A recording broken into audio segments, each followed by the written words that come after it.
Hi guys and welcome to my channel. I am so delighted that you're joining me today. Today is a special day in my channel. I have a guest for the first time. His name is Zeph. Welcome, Zeph. Thank you so much.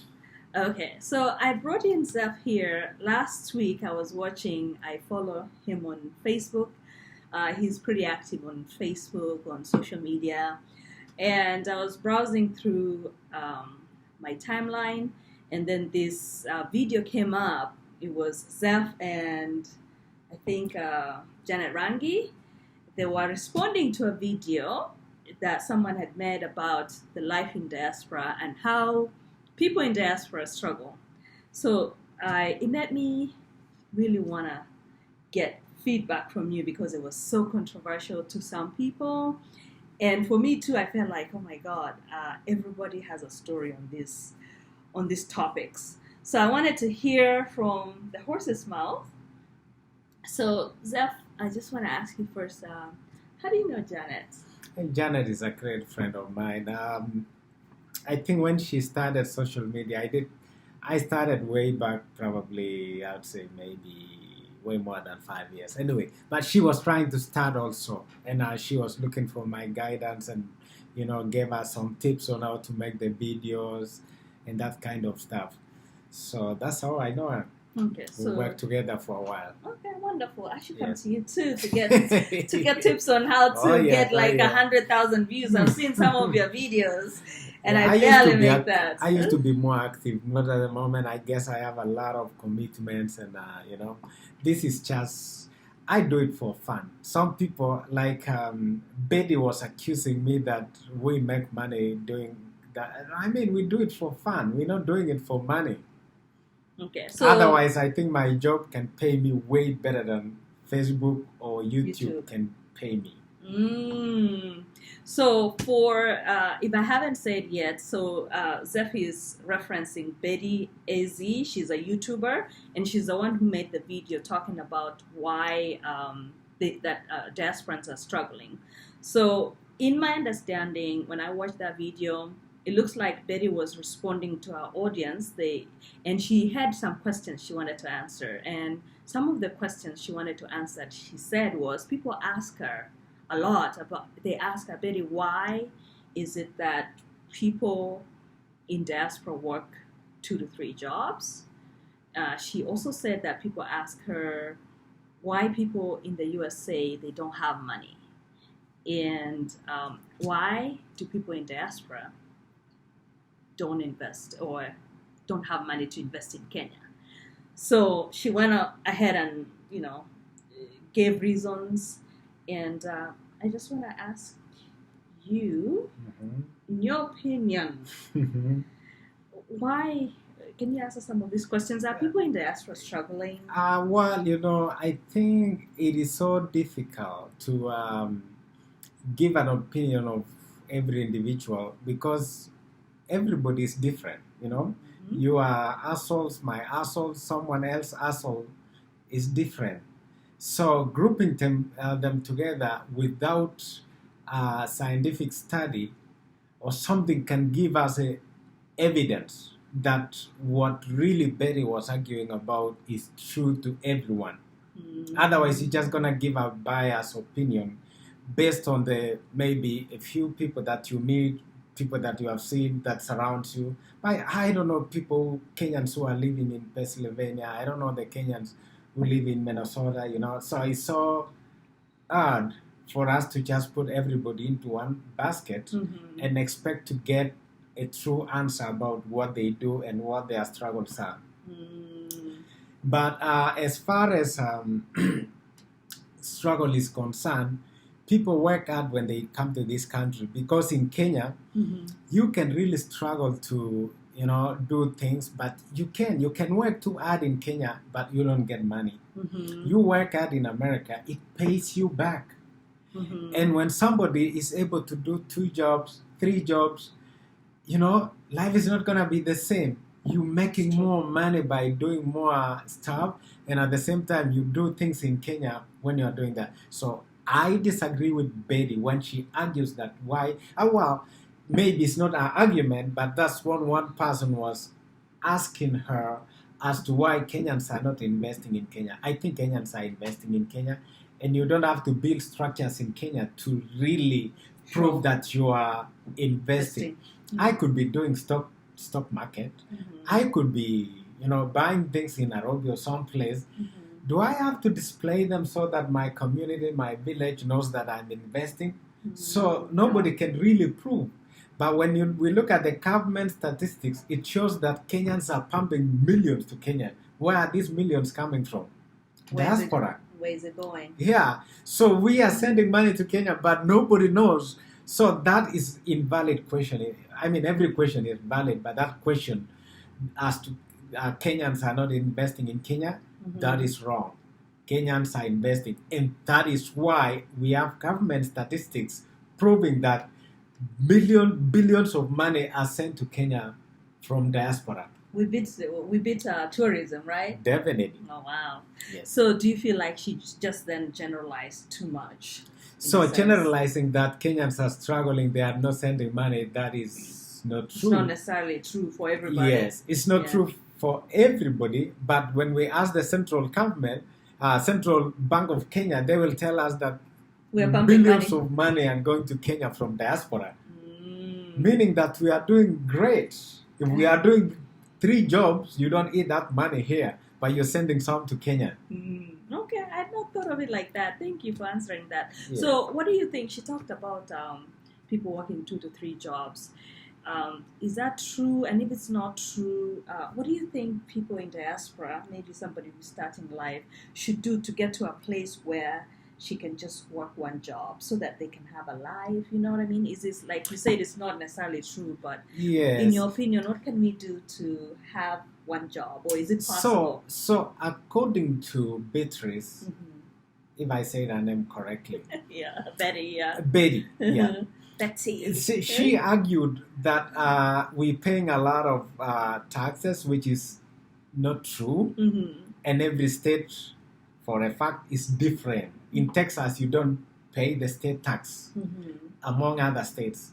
But So if somebody lives in California, well, you can argue that you are paying a lot of tax, but it's not true, or it's not something that we can say every state is same. Now, let me debunk that argument. Number 1, people, whatever, decide to do 3 jobs because my income and my expenditure is different from yours. So when I work 3 jobs, it doesn't mean that I'm struggling to pay my bills. I cut down my bills if I want to balance my budget. So I need to live within my means, because if I live extravagant life, then I need to work 3 jobs to fuel my Mercedes Benz or whatever, or pay that luxurious house, But if I'm living within my means, then the reason for me to do 3 jobs wouldn't be what Ben is talking about. I can choose to do 3 jobs. If I have a project I'm doing in Kenya and I want to pump as much money as I can.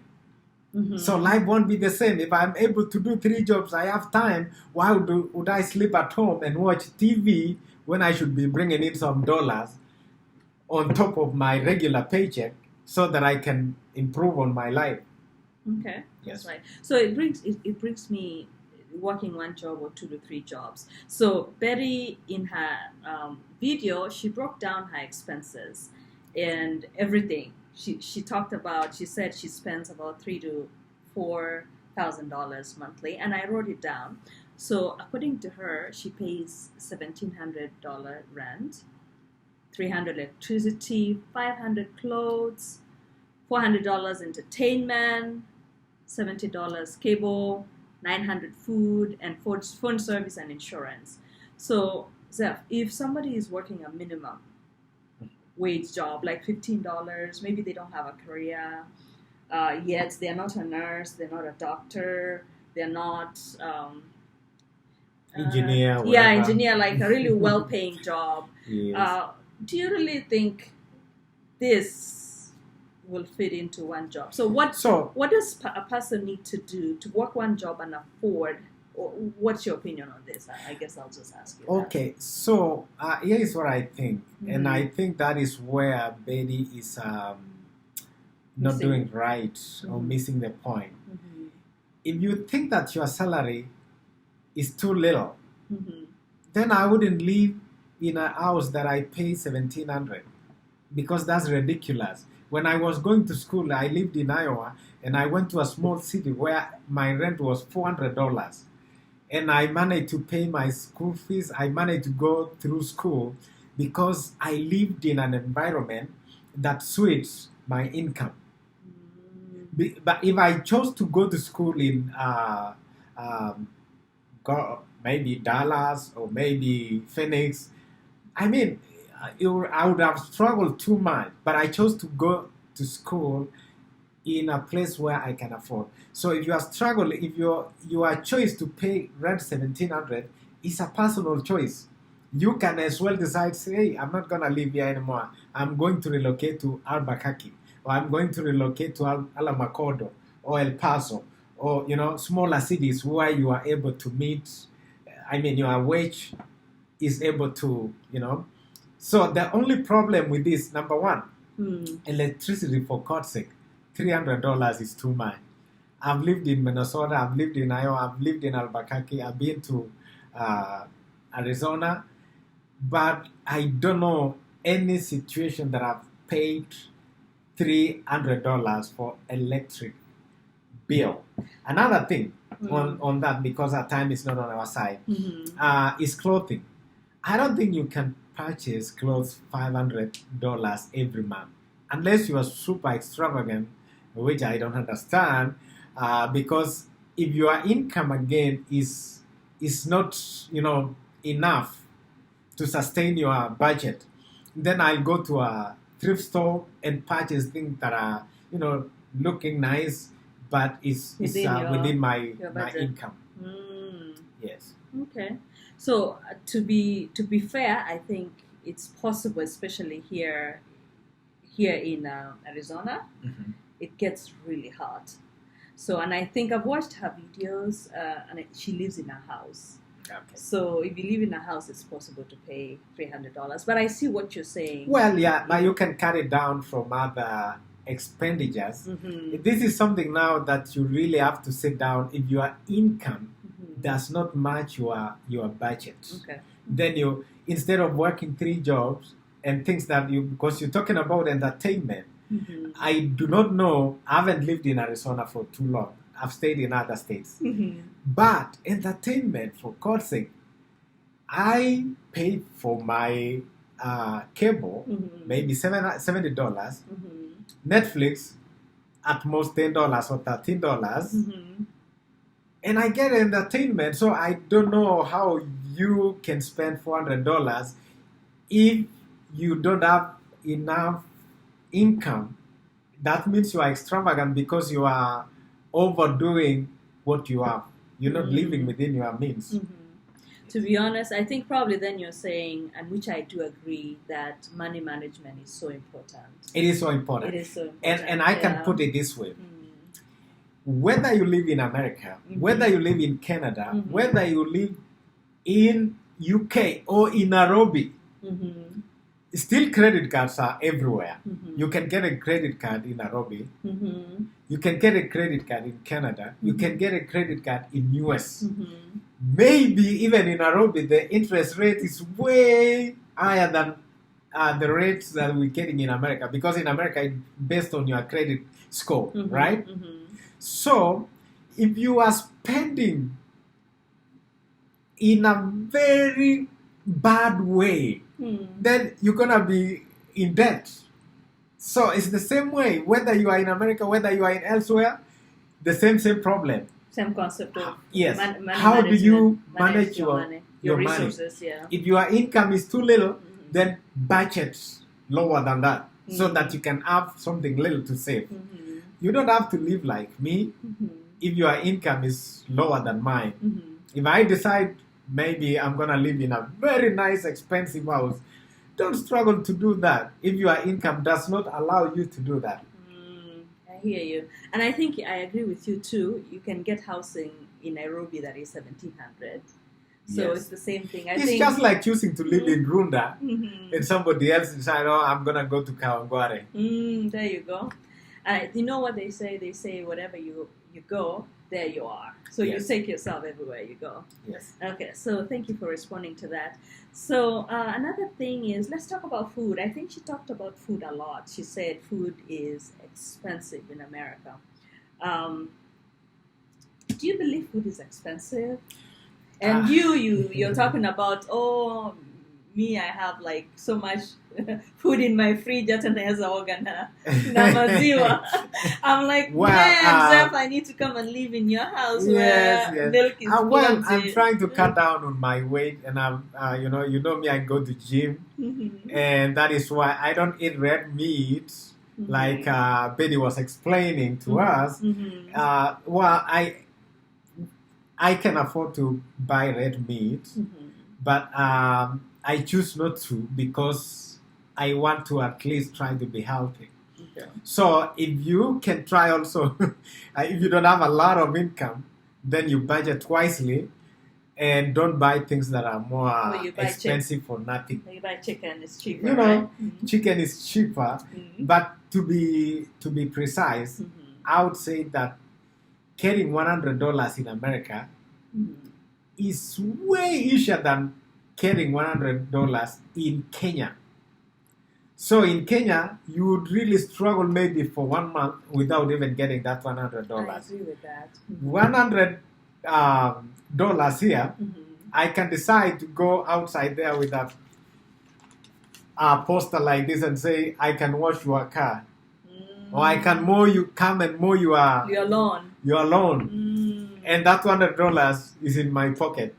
So I won't struggle much. So let's not compare beans and corn. They are two different things. So if we are talking about cheap food, I would say American food is way cheap. And they have because you can go to Dollar Tree if you are really struggling. Because Dollar Tree you can buy a can of beans and those other stuff that are very, very, very cheap. Very cheap and very unhealthy. So you pay the I have to add that canned food. But however, just to be fair, enough, I would say that I can afford milk in here than in Kenya, because 1 gallon of milk is $2.59. It's most places, or maybe 3 at most. I think 4 would be extreme unless you're buying organic milk.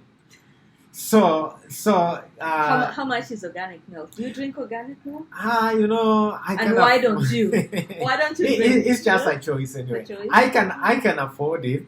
I don't drink milk that much. I just use it for my tea. And I do, number 2%. 2%. Okay, so you don't do organic milk. I don't really do organic milk. Okay. I've done it. It tastes sweet, it tastes like Kenyan milk. But I don't do that. But that's a choice. Okay. That's a choice. Okay. But when it comes to the point about is food expensive, I would say food is way cheaper in US, because getting even that $10 to buy meat is like a piece of cake. Really? It's easy to get that money, even if you are not. You can decide to be. If you have a car, you can decide to start Uber, and you can bring that $10 so easy. If you're really starving for meat, just go Uber when it's for 2 hours or 2 hours and buy your meat. Okay, all right. So I would say it's cheap. Don't even count it as something. But there are other things that Betty can get down and get a budget within limits. Okay. So guys, I wrote this down because I don't trust my memory. So another thing she said was diasporans are tight with their money. That we make too much sacrifices, and if Kenyans or our people in Kenya, if they ask us for money, we're really tight, and we don't have money. We're making too much sacrifice. If we are sending you $100, it means we've sacrificed a lot. Do you agree with that? Well, like I said, it is so difficult to generalize it. but it doesn't mean a sacrifice because nobody would pay you $100 easy. Mm-hmm. You have to work for it. So maybe I agree with that. Money doesn't come like for. I mean, that is, you have to work for it. That's true. So if somebody tells you that, hey, money in America is, there are so many jobs, you can work for it, but you have to put your energy there. You have to work. Mm-hmm. You're not going to be paid for free, of Mm-hmm. course. Mm-hmm. You have to go to work. Wake up in the morning, go to work. Mm-hmm. Or go and make night shift, make your money. And your struggle in America pays. If you work 3 jobs, you get paid. If you work 1 shift, you get paid. Mm-hmm. So I would say that any money that you send to Kenya or relatives or family, friends, is a sacrifice already because you are working for that money. It doesn't come for free. Mm-hmm. So, but to suggest that Kenyans don't send money because they have a lot of bills and they can't afford this and this and this, no, that's a vague statement. Okay, and I think you guys, I don't know if it was you or Janet, you said it's an excuse. Like if a diasporan doesn't want to send money to Kenyans, it's like we are making an excuse. We don't want to send money. It could be. Is that true? Really? Yes. I totally agree with that. You do? Just imagine how many messages, how many inboxes Mm-hmm. that people are sending me requesting me for money. Mm. I don't know. Do you Tons have a of lot? them. I have a lot of them. People are saying, "Hey Zeph, I need a lunch. Hey Zeph, can you help me with this?" People are requesting things. Mm-hmm. So, do you really think that I'm capable of meeting all the needs that people are requesting? No way. I don't know your pocket. And my money, I want to be honest with you, my money is my money. I work for it. Mm. So it is so hard to Mhm. satisfy every person. And I believe that even those people saying we don't have money, they use it as a defense mechanism because they don't want to. I mean, it doesn't mean that they don't really have that money. Mhm. Well, they could be having other plans. They have a lot of commitments. They want to support their families. They want to build ABCD. They want to invest in business. They are taking their kids or siblings to school. So it's not an excuse then. They really don't have money. They have money, but for other things. Yeah, so Okay. technically So they they're have not- money, but Mhm. but not intended for that. dishing out. Okay. Maybe I can budget and say, okay, in my monthly income, Mm-hmm. maybe $100 is for donation. Mm-hmm. So, and then I evaluate which donation should I take part in. Prioritize. Okay. Yeah, because sometimes people can be asking you funny things to help, or Yeah. I don't think to finance some ridiculous things. because I remember when I first came to US and people used to ask, "Can you buy for me a camera? What are you gonna do with camera to improve your life?" So for Because- that one, you don't have money. And for people that. even asked me for iPad, Really? and I was like, "If you are asking me for an iPad, which I didn't even own it yourself. because I didn't see the need. I have a cell phone, which is a smartphone, and I have my laptop. Why do I need an iPad?" And But somebody else people is were asking requesting you for such kind of things, and I'm like, hey, I would really think twice if you're asking me that, hey, Zeph, I got a good business here, and I just need your support this way. I'm not saying that so people can request me for that, I can do that. He's loaded. But I'm saying there are Mhm. requests that don't even make sense. Because if somebody is asking for a cell phone that is worth $200, which is 20K Kenyan shillings, if you don't have a business, why have a very expensive phone? Well, in Kenya, I don't know if I don't know. I think you went to Kenya more recently than me. Yes. You know what I realized is like Yes. Kenyans value the kind of Kenyans in Kenya. Oh my God, they are like balling. Yeah. The kind of phone that I have. This is free. Wow. But that's just my preference. It looks I nice. don't invest in phones. Really, I guess I don't think that don't. phone is free. It is. It is. I got need it. to go get one. It is free. It's It's OnePlus. It's a free phone. Okay. But I realize it's a big thing in Kenya. Okay. In Kenyans, okay. But somebody could be requesting something that is not going to improve you. And that's when you say, I don't have money. It's better you have that, whatever they call a mulika mwisi. I know, right? And put your money where your money can grow. And then don't live like a king before you are a king. Don't live like a rich man before you are a rich man. You cannot start somewhere. I can take that advice. Yes. Thank you. Yes. So another thing that Betty talked about was credit cards. And she said, oh my goodness, credit cards are the devil. What's your opinion about credit cards? I think credit cards are not bad. You can't do anything in America without a credit card, even if you are loaded, even if you have money. Because before you before you go and sign up for maybe cell phone line, go to T-Mobile or Verizon, they check your credit card. Before you buy a home. Do you mean they check your credit history? They check your credit history. Okay. So if you want to buy a home, then they check again because your credit determines the interest rate. And if your credit record is bad or you haven't built your credit, then you're going to pay a lot of money, which is not necessary. I decide when I go to Kenya, use my credit card to buy a ticket. And because within the 3 months, I'm just giving an example. It's not what I do. Because the 6 months, you have a grace period for some credit cards to repay. That no interest rate if you repay within 6 months. So why don't I do that? And my credit history spikes to 700 and above.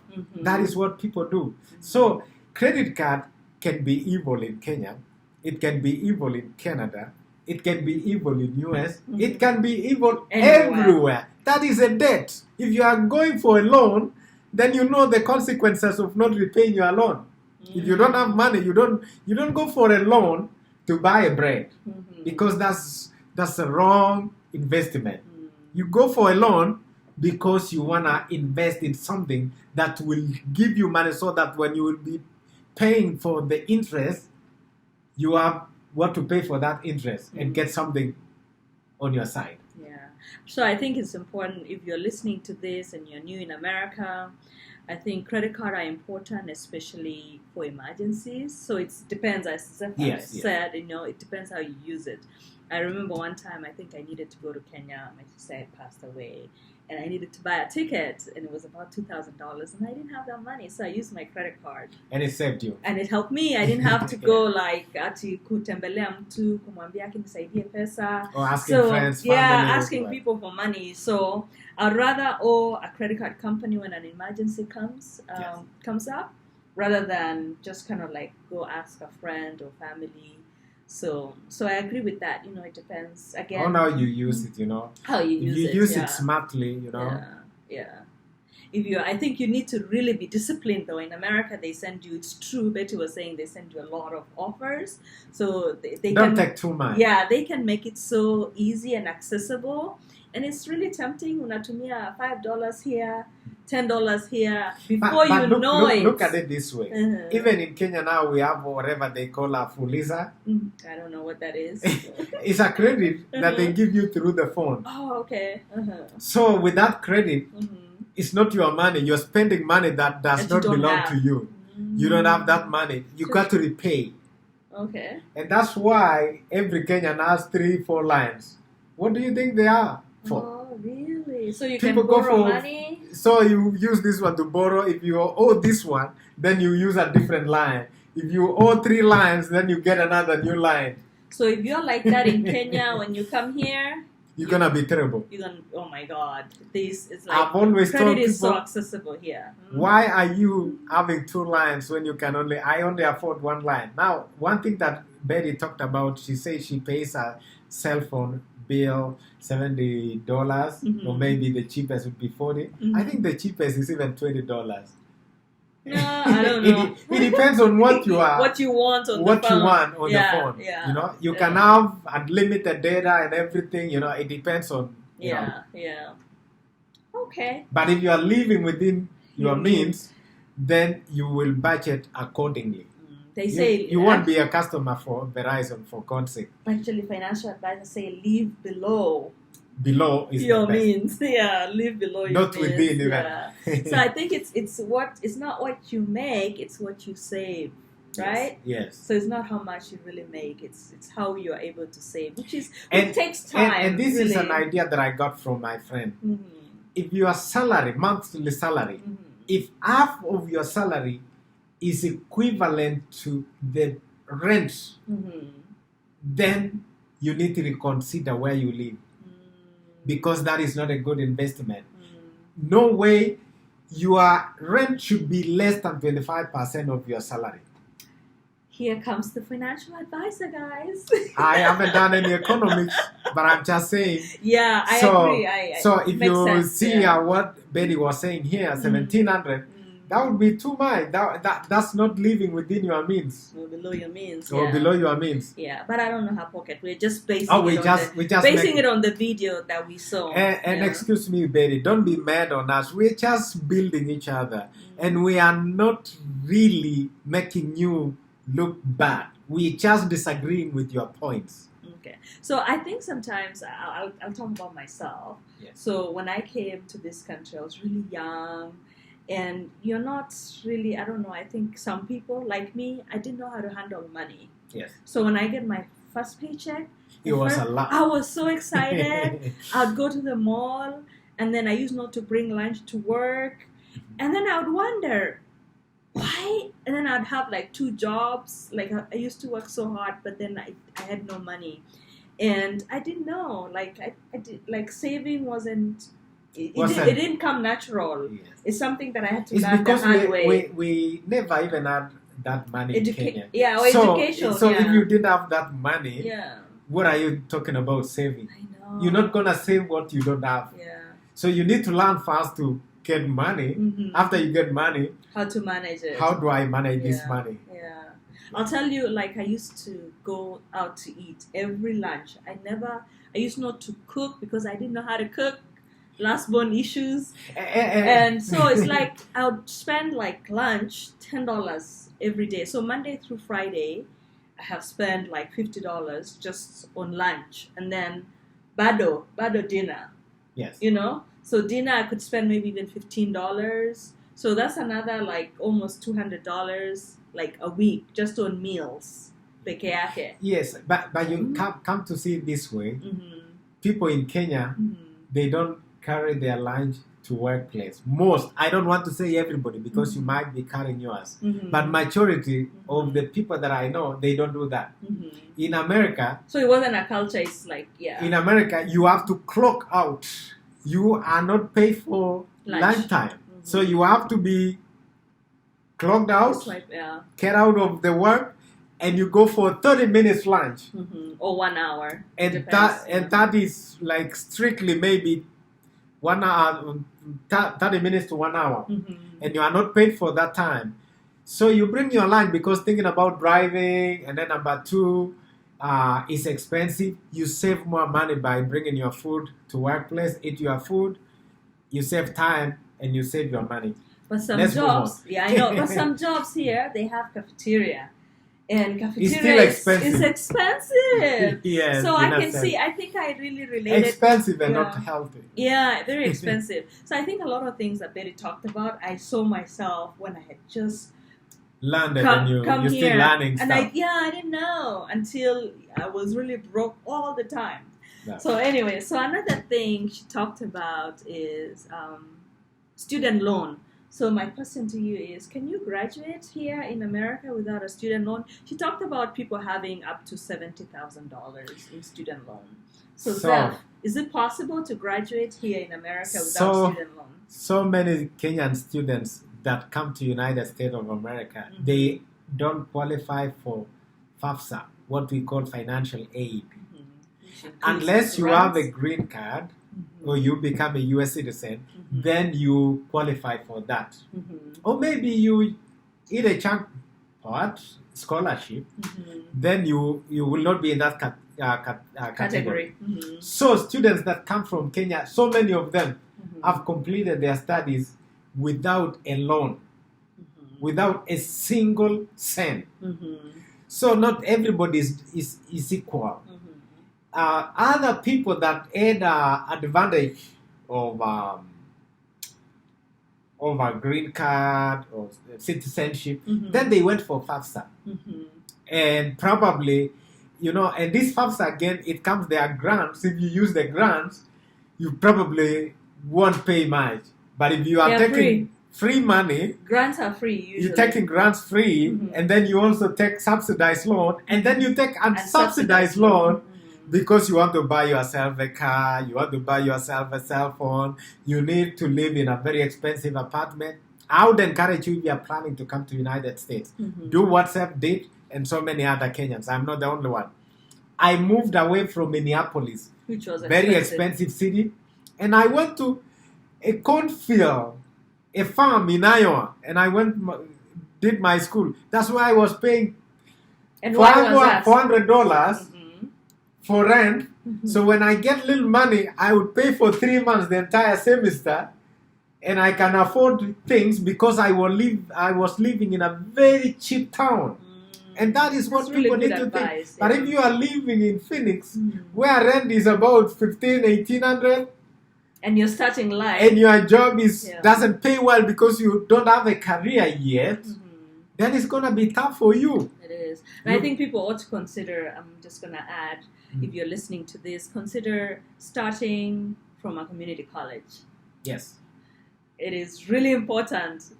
Don't just rush up there to a university or whatever. If you can start from a community college, because you get a career, and then that career helps you to continue with the school. Yeah. And then it's cheaper too.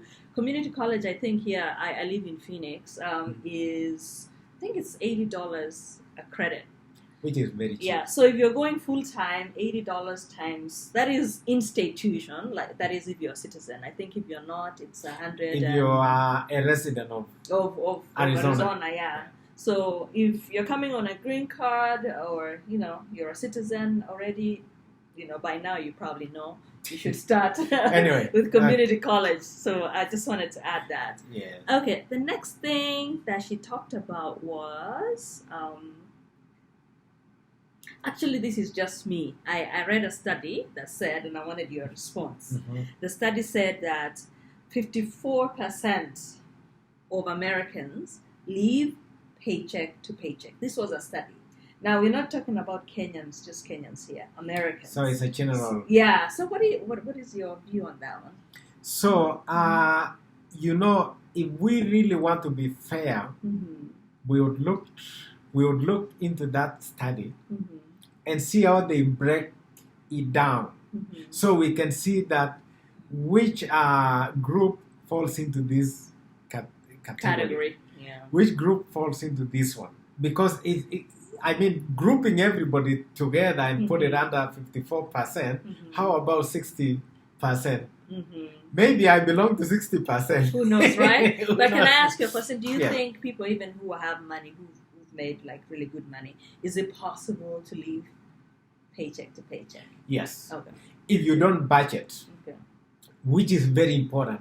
And what I started with is just a general study that has been done that if your salary, if your rent is up your salary, then that is a wrong choice. You need to think about where to live. It's either you increase your salary or decrease your rent. There you go. Yeah. So work the 3, 4, 5 jobs. Yeah, but if you are paying 25% of your salary, then you are sure you have 75% to spread it for other things like food and, and have a little saving. Okay. So thank you for answering that. No problem. Yeah. So another thing that popped, ooh, wait a minute. I heard Janet said, oh, you know what? Me, I'm not struggling. I'm driving a Mercedes, and you also said you're not struggling. So I wanted to ask you a question, like for the listener, for whoever is watching, how long does it take before you can get there? Like, let's say you're disciplined, you did what you're supposed to do, live below your means. How long do you think it takes before you can get to a place where you're driving a Mercedes? If your Mercedes is actualization. Yeah. Actualization. Or you can say, I'm comfortable, I can afford to do whatever my dreams were, So, if you are in business, Mm-hmm. then you need to see how much you still owe your creditors. Creditors, yeah. Creditors. Yeah. Mm-hmm. How much do you have as your capital? Mm-hmm.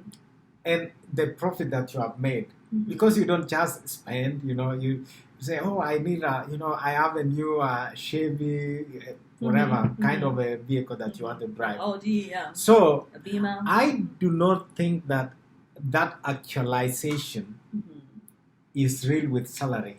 If I told you that salary means your actualization, then I'm not a statistician or maybe an economist or accountant. Mm-hmm. I don't want to pretend like I know Mm-hmm. those things.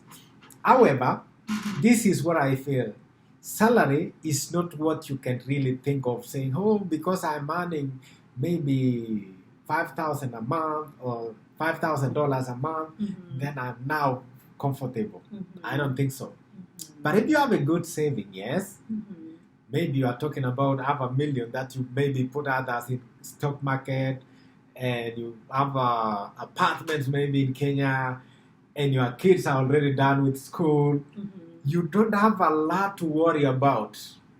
Okay. Then you can now begin to say, what am I going to do? I mean, it's good in life to balance things, because don't only invest without also having to enjoy in your life, because you could be really, really working so hard that you don't even enjoy. You got to balance everything. Okay.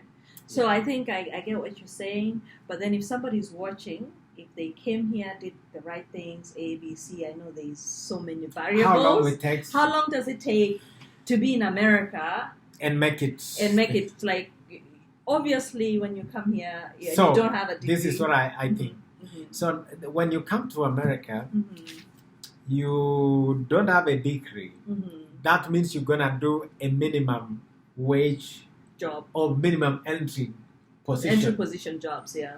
That means you're going to work in factory, you're going to work in either nursing home, you're going to work in either group home, Mm-hmm. or you're going to do transport Mm-hmm. job, Mm-hmm. or maybe you're going to work in delivery services. Mm-hmm. So many other jobs that you can do. There are so many things you can do. Mm-hmm. The pay may not be really, really good for you to sustain you Mm-hmm. until you have a real career. But, there are so many routes to success. Mm-hmm. You don't have to have a career to be successful. Okay. You can concentrate in business. Okay. And if you invest very well, you can really manage your business, and you can see a lot of flowing income. Okay. Yeah. So how long, like roughly, would you say, like, okay, if you went the business route, it is so. If you went or for if you a went career, the career, yeah, let's talk about you- career because that's easier. I to think quantify. career is measurable, Mm-hmm.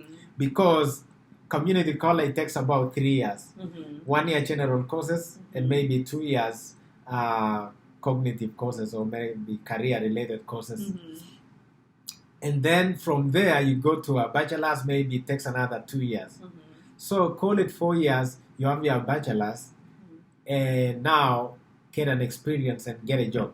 Okay. It depends again on what you study. Mm-hmm. If you study things that are not marketable in US, Mm-hmm. then you have a rough time. Mm-hmm. If you did business and economics, who is going to hire you? It's going to be challenging. Tough, yeah. But if you study to become a doctor, Mm-hmm. of course the job is waiting for you. Mhm. If you study to be a nurse, job is waiting for you. Mm-hmm. If you study other things like, people who are studying, Physical therapy. yeah, you're going to get your job. Yeah. But there are things that you can study and don't get a job. Engineer. Yeah. So you really need to know exactly what you are studying for. Okay. But there are courses that when you do, as soon as you are done with your degree, you have a job. Market driven. You are done with your Market-driven. NCLEX for nursing, job is waiting for you. Plenty of them. Same thing with doctors. Same thing with practitioners. So you'd say maybe 5 years then? I would say 5 if years. you chose the market-driven career.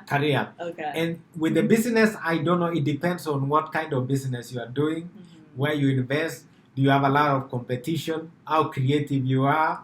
And so that could take how a you while. handle your finances. But it takes a long time to build because to build a business is I would say a lifetime, because you can see Wasungus, they have really invested. But if you check the history of their investment, they say this business was started in 1950 or 1905. We'll talk about and you Johnson are like, and Johnson. Yeah, I know. So, it is something that takes time to do. Okay. But career-wise, is fast around. Maybe 5 years. Maybe 5 years. Okay. And again, it depends on what you study. You really, when you come to America, just get that mentality away of what you thought about being a lawyer, and being a lawyer in America is something different. So those are some of the things you need to do. In Kenya, we don't go for career courses.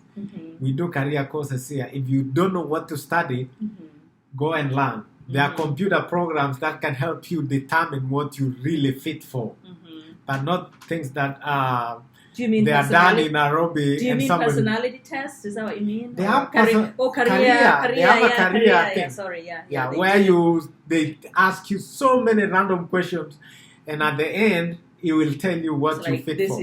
Okay. But still, you're gonna need a counselor to help you really find your career. Okay. I think that's a good topic that I know it can be. I know we can discuss that another day. So she talked about, and I'm almost done, guys. She talked about healthcare or insurance, health insurance. That is said, insurance is expensive in America. What do you have to say about that? Well, insurance is expensive in America, but how expensive is it? Personally, I will tell our audience, I pay $50 for my insurance in every paycheck. That means at the end of the month, I pay $200, because 50 every paycheck. And it's just for one person. And that's for one person. Now, have kids. If you have kids, probably it's gonna be a different story. But you also get kids, you plan. You have to plan for your kids. You don't just pump. It's not like that. You have to plan, right? Okay. So we're talking now in a case scenario where you are paying only for one person. Then you really. It's not expensive when you talk about $50 every paycheck. That is not a lot of money. And think about it this way. What your health insurance can do for you in America is not what your NHIF can do for you in Kenya. Tell us more. Because here, with my insurance here, I can get access to high quality treatment that I won't get in Kenya. I can go and get my MRI done. I can go and get my CT scan done. I can go see the doctor who is specialized with a specialized treatment, see my health problem, get my health problem addressed. I think you have really good insurance. I think here I'd like to add that it depends who your employer is. Sometimes it's like it really that. does, because it's like they match But unless you're talking about Obamacare. No, Zeph. It's like some employers don't, either they're not very generous to their employees. But you will still have a copay. So it depends or deductible. on And that's what I'm saying. It's like some employers, it looks like you have really good employer. If you're paying that and you get access to that, because I have worked different jobs. Some employers, you think, oh my God, I'm covered, I have insurance. Wacha uende kwa daktari uambiwe deductible ni $1,000. Before insurance ilipe, you have to get money first, like up to $1,000, $1,000. In that case scenario, you need to figure out what kind of insurance you have. Correct. And you can do like $20 on top of your insurance for what they normally do, like health savings. Mm-hmm. Those are your money. If you quit that job, you get that follows money. you. It follows you wherever you go. Yeah. So you really have to figure out things and know exactly what you are doing, and you will be safe. Yeah. So I also wanted to respond to that one because I read a study and I want to hear from you. It says that when Americans file for bankruptcy, one of the leading causes for bankruptcy is medical bills. Yes. So that comes to the insurance part. So there is also, like, depending what type of insurance you have. Yes, it can cause, but it used to be, I don't know when the study was done, but with ACH. What is that? That's Obamacare. Oh, okay. Affordable care. Yeah. Can you believe that ACH is actually the formal name? Yeah. So if you have that Affordable Care Act, ACA, did I say ACH? ACA. If you have with that inception of ACA, now we have a pre-existing condition being covered.